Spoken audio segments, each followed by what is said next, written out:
John Brown's body lies a-mouldering in the grave, while weep the sons of bondage whom he ventured all to save. But though he sleeps, his life was lost while struggling for the slave. His soul is marching on. Glory, glory, hallelujah. Welcome to War of the Rebellion, Stories of the Civil War. I am your host, Leon, and this is a reading of the regimental history under the Maltese Cross, Antietam to Appomattox, the Loyal Uprising in Western Pennsylvania, 1861 to 1865, campaign's 155th Pennsylvania Regiment, narrated by the rank and file. And we're picking up a brand new section of the regimental history, company histories, personal sketches, casualties, etc., from 1862 to 1865. They invited me, still questioned me the story of my life from year to year, the battles, sieges, and fortunes that I have passed through. I did consent. Othello. Memories of Company A by Private William H Dewalt. The recruiting office opened in August 1862 by Alfred L. Pearson and Edward A. Montooth of Pittsburgh, then two newly admitted members of the Pittsburgh Bar. Was located in singularly unique and dilapidated quarters, in a 4-story, plain brick building at the corner of 5th Avenue and Smithfield Street. The first floor of this structure, which was then known as the Splain Building, was occupied as a saloon. Had the structure not been torn down 10 years ago to be replaced by the present Mellon buildings, it would have doubtless fallen down from sheer dilapidation. A drum corps, composed of just 2 men, a drummer and a fifer, was stationed at the dismal, shaky 5th Avenue entrance to the recruiting office. This entrance, together with the shaky stairs to the 4th floor, where recruits signed the roll, was really like an initial test of the courage of the boys desiring to enlist. The band discoursed patriotic tunes until a squad, or even a single recruit, was enlisted, when it exultingly paraded with the recruit or squad through the principal streets, with a boy bearing a transparency announcing that the, quote, Highlands Guards were filling up rapidly, unquote, and that now was the time to enlist, etc. The names published on the handbills and advertisements for recruits as officers of the embryo company were A. L. Pearson, Edward A. Montooth, and Frank J. Buchard. Edward A. Montooth had already recruited the greater part of a company called the Highland Guards, named after Alexander Highlands, a wealthy and public-spirited citizen, who long had held the position of Clerk of Courts of Allegheny County. Through the patriotic influence of their patron, this company was favored with permission to bivouac on the courthouse grounds, and also to conduct the drilling of, quote, awkward squads, unquote, in full presence of the courthouse habitué, and also in view of the jail prisoners peeping through the windows of the old jail. The Arsenal Guards, recruited by A. L. Pearson, had also secured a number of recruits, and after due negotiations, the Highland Guards and the Arsenal Guards were consolidated, and became Company A of the 155th Regiment, Pennsylvania Volunteers. Pearson became captain of the new company, and Montooth accepted the first lieutenancy, and Buchard became second lieutenant. The pleasant week spent in Camp Howe, and the rude, quote, war's alarms, unquote, that occurred nightly, together with the performance of glee clubs and musical instruments, and the genuine, quote, hoedown, unquote, dancing in the barracks by the 1,000 recruits rendezvousing in Camp Howe, awaiting the summons to the front, would form an interesting and amusing chapter in itself, of which, no doubt, mention is made in this history by other comrades. Lieutenant Montooth was promoted to adjutant of the new regiment at its first organization, and soon made, it was said, the finest adjutant in the Army of the Potomac. To this deserved tribute might justly be added that he became also the most popular of adjutants. So far as military knowledge or training is concerned, none of this trio, Captain Pearson, Adjutant Montooth, or Lieutenant Buchard, had the least experience in the field, or ever smelled powder in any shape. Captain Pearson, however, had acquired a reputation as a popular and well-drilled officer of the Home Guards Company, which he had, during the first months of the war, organized for later calls. Its flag presentations, reviews, parades, and competitive prize drills the first year of the war had made the Arsenal Guards of Lawrenceville, under Captain Pearson, locally famous. The gay captain and the festive youths, composing the rank and file of the company, attained great popularity, especially among the fair maidens of that period. The Highland Guards furnished half the recruits, all enlisting for 3 years or during the war. Charles C. Johnston, Edward P. Johnston, and James P. Johnston, brothers, were among the first to enlist with Captain Pearson. They were sons of William Johnston, one of the pioneer settlers of the borough of Lawrenceville, and who had served 3 terms as postmaster. These boys all proved on many battlefields to be chivalrous, knightly soldiers. Charles C. Johnston, who had attained the rank of first lieutenant, fell in battle at Laurel Hill, May 8, 1864. Edward P. Johnston lost his right arm in action at Cold Harbor, June 2, 1864, and was afterwards promoted to the rank of captain. James P. Johnston, the youngest of the brothers, after an honorable record in many battles, died of disease. Captain John C. Stewart, who had risen from the rank of corporal, was a brave soldier, and who was present for duty in all the great battles from Antietam to the Wilderness, is pleasantly remembered for his kind and gentle treatment of his command. At the bloody Battle of the Wilderness, Captain Stewart received serious wounds, forever incapacitating him from further military service. Lieutenant Charles C. Johnston, on the wounding of Captain Stewart, took command of the company and, as stated, became engaged a few days later, May 8th, with the enemy at Laurel Hill, and was the first to fall in that severe action. Lieutenant Johnston was shot while leading his company into battle. His body was carried to the rear and laid side by side with the body of Captain Edward E. Clapp of Company F, who was killed in the same action.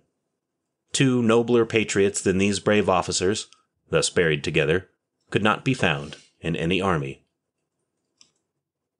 John M. Campbell, who rose to the rank of first lieutenant, and who served from Antietam to Appomattox, was a highly original character. He was well educated, having been a pupil of the old Pittsburgh High School, of good family, brave as a lion, generous, witty, and ever cheerful. He was an all-around athlete, and had an intimate acquaintance with those sciences of which Hoyle is the recognized authority. In camp, with boxing gloves, he could hold his own with any other comrade of the 155th or neighboring regiments, in contests according to London prize ring, or Marquis of Queensberry rules. He frequently gave exhibitions of the manly art, and evenings in camp it required an able handler of cards to win stakes from him. Promotion to commissioned rank did not change Jack's deportment to his late comrades in the ranks. At his request, they ignored his rank and title and salutes, and continued to call him Jack. As an officer, in camp or any of its duties, or as a drill master or disciplinarian, Jack made no pretensions, and never aspired to be a martinet.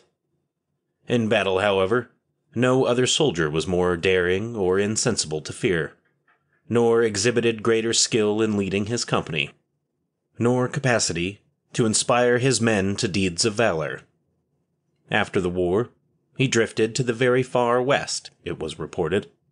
Though all would have been delighted to welcome Jack Campbell to the regimental reunions, he never attended nor communicated by letter.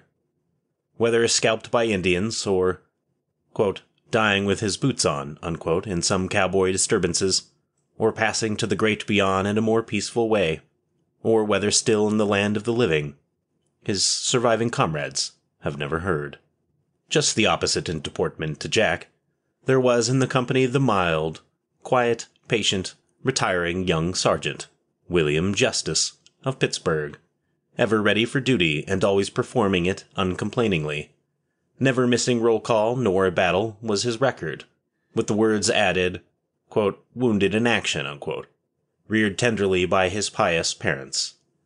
The often dangerous and immoral environments of camp life never affected his exemplary Christian character and charitable disposition. Sergeant Justice has long slept in the Allegheny Cemetery, where comrades annually decorate his grave and recall his amiable and chivalrous life as a soldier. No greater evidence of the effects of time is manifest than in the efforts of the veterans of the Civil War to narrate the history and reminiscence of occurrences happening 43 years ago. The last shots fired at Appomattox, April 9th, 1865, were fired by the 155th Regiment Pennsylvania Volunteers, which was then serving on the advanced skirmish line. Its former colonel, Brigadier General A.L. Pearson, then commanding the 3rd Brigade of the 1st Division of the 5th Corps, having on that eventful morning at Appomattox, specially deployed his old regiment for duty on the skirmish line. The Confederate Army, having been constantly harassed on its retreat from Petersburg by Sheridan's troops in the front and in the rear, determined on reaching the vicinity of Appomattox Courthouse to make a last stand. For that purpose, Generals Longstreet and Gordon had halted the Confederate infantry and artillery, and hastily throwing up breastworks, invited Sheridan's dismounted cavalry, their close pursuers, to advance and accept the wager of battle thus tendered. The Confederate commanders named, at this time, were totally ignorant of the fact that the entire 5th Corps, under General Griffin, had by forced night marches arrived and were in battle line to support Sheridan's cavalry. General Pearson, commanding the advance brigade of infantry, knowing that the end of the Confederate army was at hand, requested General Griffin, commanding the corps, that his old regiment, the 155th, should be deployed to serve as advance skirmishers in the impending movement against Longstreet's and Gordon's Confederate forces. General Griffin granted General Pearson's request, and having placed all the 5th Corps' batteries in position for action, advanced his infantry to attack. This done, General Sheridan ordered his dismounted cavalry, which had been harassing and pursuing the Confederates, to fall back, as if retreating from the fire of the Confederates. The 5th Corps' infantry columns then advanced and opened fire on the enemy. The appearance in battle line of the columns of the 5th Corps infantry and batteries, and their action in immediately opening fire, was an astounding revelation to the Confederate commanders who, however, continued the unequal combat with the superior forces of the Union infantry. During the continuance of the firing, a young Confederate courier appeared with a flag of truce, riding rapidly from the enemy's lines between the skirmishers of both armies towards the Union line. Strange to say, both the Confederates and the Union troops disregarded the flag of truce as its bearer on his journey to the Union line. The firing of the skirmish lines was kept up, as no orders to cease firing had been received. The bearer of the flag of truce entered the Union line at the advanced position occupied by the 155th Regiment, then on skirmish duty. The truce-bearer, who had narrow escapes from being shot by the fire of both armies, on reaching the Union lines, complained bitterly to Sergeant Major William Shore, of the 155th, who was the first to receive him, that in open disregard of the flag of truce the Union troops had continued to fire on the white flag. The Confederate courier, also indignantly, inquired of Captain George F. Morgan, serving as personal aide on General Pearson's staff, as to why the Union troops did not cease firing on seeing him approach with the flag of truce. Captain Morgan, who was equally indignant at the Confederates for keeping up their firing, many balls and shells falling close to him during his dialogue with the courier, inquired why the courier did not have the Confederate army respect their own flag of truce by ceasing to fire. Captain Morgan then conducted the courier to General Pearson, who instructed him to take the messenger to General Charles Griffin, commanding the 5th Corps. General Lee had furnished this messenger with a letter accepting General Grant's overtures for peace. The war then ended in an hour, no hostile shots being fired thereafter by either army. This matter of history, of the surrender at Appomattox, is preliminary to rendering a just tribute to the memory of A.L. Pearson, under whom the writer had the honor as a boy of 17 to enlist as a private soldier in August 1862, and who served in Company A, organized by Captain Pearson, until the last shot was fired at Appomattox. As captain, major, lieutenant colonel, colonel, and as brevet brigadier and brevet major general, and as the recipient of a Medal of Honor for gallant and meritorious conduct in many battles, General Pearson never for a moment forgot his old company. The members of Company A and all surviving comrades of the regiment claimed to share in the glory, and the deserved promotions and the high honors which so rapidly came to their first captain. In the great charge of Fredericksburg, Lieutenant Pearson, while serving as an officer of Company A, sheathed his sword, and seizing the gun of a fallen soldier, took his place in the ranks, and loaded and fired with a zeal that encouraged his men to imitate him. The daring and courage, intelligence, enthusiasm, alertness, the intuitive perception, and unerring judgment and action of General Pearson eminently qualified him for the distinguished honors heaped upon him as a natural-born soldier. The writer would like to protract this narrative by mentioning many dear comrades and many incidents of the war. But once one becomes reminiscent, it is difficult to tell where or when to end. Understanding that Corporal Frank Gilmore and Private Nathan Fullerton have furnished personal sketches of their interesting experiences, the writer will close his contribution by referring readers to their articles. Privates Benjamin Struble, who served the entire term in the field, and his brother, John H. Struble, proved good and faithful soldiers, the former being early honored by being detailed to 5th Corps headquarters. Private John Milton Hayes, the youngest and shortest comrade, and John A. Hayes, in camp life and in winter quarters, were ever present and good humor, doing much to cheer their comrades. For the officers and others in camp they frequently gave dramatic recitals, evincing great talent in that line.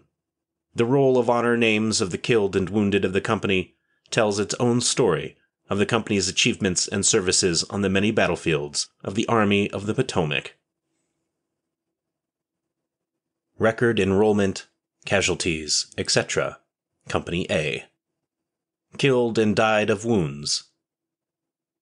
Lieutenant Charles C. Johnston, killed at Laurel Hill, Virginia, May 8, 1864. Corporal George Tackleberry, died March 27, 1865, of wounds received at Hatcher's Run, Virginia, March 25, 1865. Private Samuel Claypool, died August 5, 1864, of wounds received at Cold Harbor, Virginia, June 4, 1864. Private William Davis, killed at Peebles Farm, Virginia, September 30, 1864. Private George Edmonds, died July 27, 1864, of wounds received at Petersburg, Virginia, June 18, 1864. Private Jeremiah Nolf, died April 22, 1865, of wounds received at Quaker Road, Virginia, March 29, 1865. Private Isaac Nelson, died January 31, 1863, of wounds received at Fredericksburg, Virginia, December 13, 1862.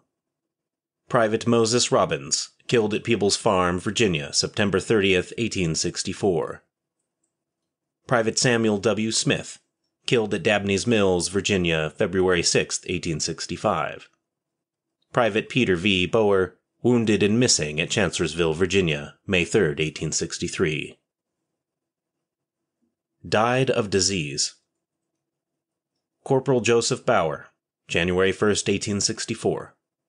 Corporal McGrew Wiley, February 25, 1863, at Falmouth, Virginia. Private Henry Holmes, August 5, 1864, in New York. Private Nicholas Marchand, November 19, 1862. Private Abraham Smeltzer, September 25, 1864, at City Point, Virginia. Wounded. Captain John C. Stewart, Wilderness, Virginia, May 5, 1864. Captain Edward P. Johnston, Wilderness, Virginia, May 5, 1864, with loss of arm. First Sergeant William H. Justice, Wilderness, Virginia, May 5, 1864. Sergeant Brintle R. Goodlin, Dabney's Mills, Virginia, February 6, 1865. Corporal Franklin Gilmore, Laurel Hill, Virginia, May 8, 1864. Dabney's Mills, Virginia, February 6, 1865. Corporal John W. Smyers, Dabney's Mills, Virginia, February 6, 1865. Private Thomas B. Built, Hatcher's Run, Virginia, March 25, 1865. Private John Beck, Peebles Farm, Virginia, September 30, 1864. Private William Dewalt, Hatcher's Run, Virginia, October 27, 1864, loss of arm. Private Frederick Diviner, Hatcher's Run, Virginia, March 25, 1865, loss of arm. Private George Pfeiffer, Fredericksburg, Virginia, December 13, 1862. Private Archibald Griffin, discharged on account of wounds, February 25, 1865. Private Tolbert Richter, Hatcher's Run, Virginia, March 25, 1865. Private Thomas Rosser, Petersburg, Virginia, June 18, 1864. Private William Roberts, Hatcher's Run, Virginia, March 25, 1865. Private R.T. Robinson, Hatcher's Run, Virginia, October 27, 1864. Private Joseph Robbins, Dabney's Mills, Virginia, February 6, 1865. Private Moses Robbins, Chancellorsville, Virginia, May 3, 1863. Private George Sharp, Laurel Hill, Virginia, May 9, 1864. Private Henry A. Troutman, Bethesda Church, Virginia, June 2, 1864, with 62nd Pennsylvania Volunteers. Private James R. Thompson, Petersburg, Virginia, June 18, 1864. Recapitulation. Total enrollment, 146. Killed and died of wounds, 10. Died of disease, 5. Discharged on account of wounds and disabilities, 42. Transferred to Veteran Reserve Corps, 2. Deserted, 6. Transferred to other companies and regiments, 25. Not on muster out rolls, 5. Discharged at expiration of term, 1. Discharged on habeas corpus, 2. Veterans discharged by general orders, 4. Mustered out with the regiment, 44. And that right there is the end of that company reminiscence. I don't have a whole lot of notes for these. I'm just going to be kind of reading them straight through. And I will only be reading the list of killed, wounded, kind of what happened to everybody. But later on in the history, there's like the full list of everybody who enlisted in each company. I will not be reading those, because it would just be me going through so many names over again. However, that actual list will be posted on all together. At the very end, I'll post every name that was in the regiment all together at once.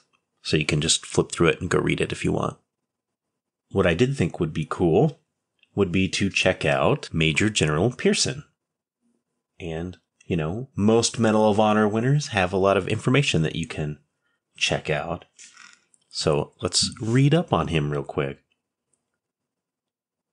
Alfred L. Pearson, born 28th of December, 1838. Major General Pearson was born in Pittsburgh, Pennsylvania, where he studied law at the Meadville College and Jefferson College. He was admitted to the Allegheny County Bar on January 14, 1862, but worked in the profession for only a few months before leaving to join the Army. He enlisted in the 155th Pennsylvania Infantry on April 2, 1862, and was commissioned a captain in Company A later that year. Over the next few years, he took part in all of the regiment's operations and received a series of promotions to Major on April 31st, 1862, to Lieutenant Colonel on July 22nd, 1863, and to Colonel on August 31st, 1863. On December 14th, 1864, President Abraham Lincoln nominated Pearson for appointment to the brevet grade of Brigadier General of Volunteers, to the rank from September 30th, 1864, and the U.S. Senate confirmed the appointment on February 14th, 1865. On March 29, 1865, in the last weeks of the war, Pearson participated in the Battle of Lewis Farm in Virginia. When a Union brigade was pushed back by intense Confederate fire, Pearson rallied his regiment and led an attack which successfully regained the lost ground, and for these actions he was awarded the Medal of Honor several decades later on September 17, 1897. In the last months of his military service, he commanded the 3rd Brigade, and later the 1st Brigade of the 1st Division, 5th Corps. He was mustered out of the Army on June 2, 1865. On January 13, 1866, President Andrew Johnson nominated Pearson for appointment to the brevet grade of Major General of Volunteers, to the rank from May 1, 1865, and the U.S. Senate confirmed the appointment on March 12, 1866. After the war, Pearson returned to Pittsburgh and resumed the practice of law. He was elected Allegheny County's District Attorney, October 1868, and served in that post until health problems forced him to retire from the legal profession. He later worked as a county gas inspector. Pearson was appointed a Major General in the Pennsylvania National Guard in 1870 and placed in command of the 6th Division. He served in that capacity until the Great Railroad Strike of 1877, in which dozens of rioters were killed when his troops opened fire. Pearson was active in Veterans Affairs and was for many years a manager of the National Soldiers' Home. He was one of the organizers of the Grand Army of the Republic and was commander of the group's Department of Pennsylvania. He helped organize another veterans group, the Union Veteran Legion, and was its first national commander. He was also a member of the Military Order of the Loyal Legion and the Medal of Honor Legion. Pearson married Elizabeth Harwood Stewart and had a son, Alfred Lawrence Pearson, who went on to become a successful businessman himself. He died on January 6, 1903, at age 64, and was buried at Allegheny Cemetery in Pittsburgh. His Medal of Honor citation reads, quote, "Seeing a brigade forced back by the enemy, he seized his regimental color, called on his men to follow him, and advanced upon the enemy under a severe fire. The whole brigade took up the advance, the lost ground was regained, and the enemy was repulsed." So, knowing that, if you want to check him out, I will leave links to his Wikipedia, which I just read, to his memorial. He has his own memorial set up for him as a Medal of Honor winner, of course. And it's very fancy. It's very nice. So I found it on Find a Grave, and I'll go ahead and leave that up for you. And also, if you want to, the Pittsburgh Legal Journal from way back in the day has a in memoriam for him, and I will post that so you can also read it. It's not very long. Take you just a few minutes probably. And on top of that, if you want to, just the medalofhonor.org recipient, it's just got him up there, so I'll just throw that on there so you guys can check it out if you want to. But with that, we will do the next company history next week.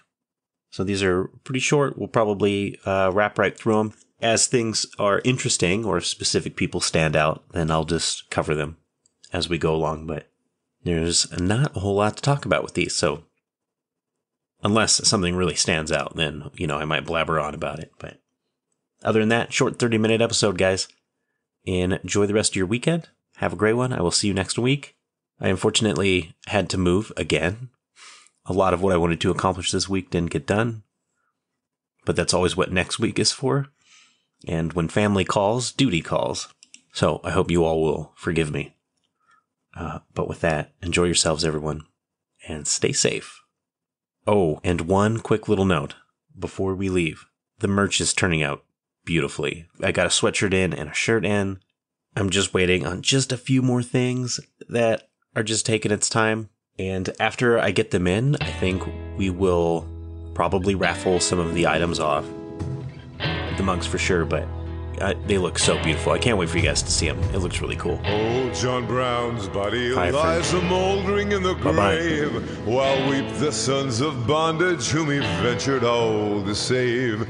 But though he sleeps, his life was lost while struggling for the slave. His soul is marching on. Glory, glory, hallelujah. Glory, glory, hallelujah.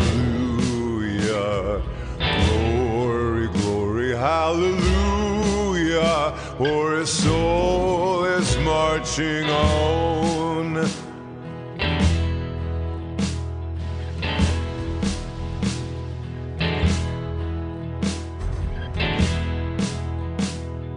John Brown was a hero, undaunted, true and brave, and Kansas knew his valor when he fought her rights to save. And now, though the grass grows green above his grave, his soul is marching on. Glory, glory, hallelujah. Glory, glory, hallelujah. Hallelujah, for his soul is marching on.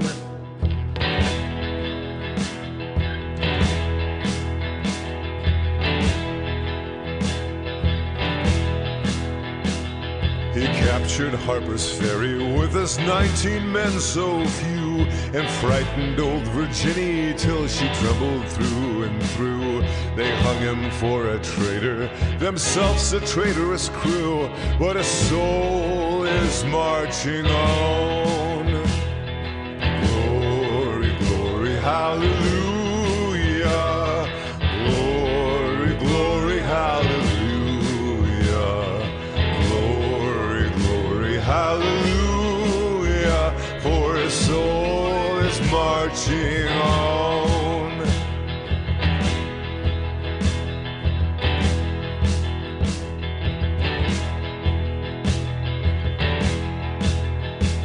John Brown was John the Baptist, of the Christ we are to see. Christ who of the bondman shall the liberator be. And soon throughout the sunny South the slaves shall all be free, for his soul is marching on.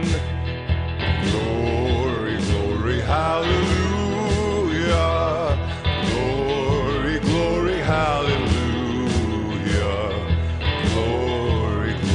Hallelujah, for his soul is marching on.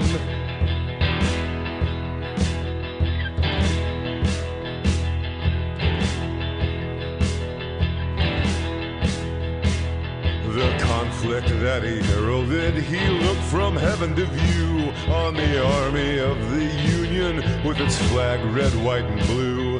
And heaven shall sing with anthems o'er the deed they mean to do, for his soul is marching on. Glory, glory, hallelujah. Glory, glory, hallelujah. Glory, glory, hallelujah. For his soul is marching on.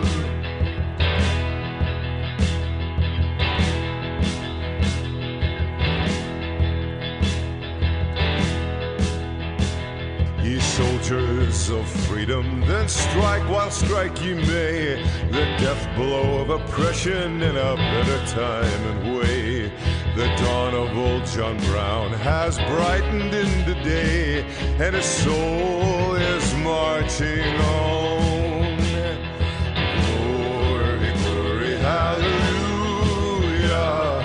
Glory, glory, hallelujah.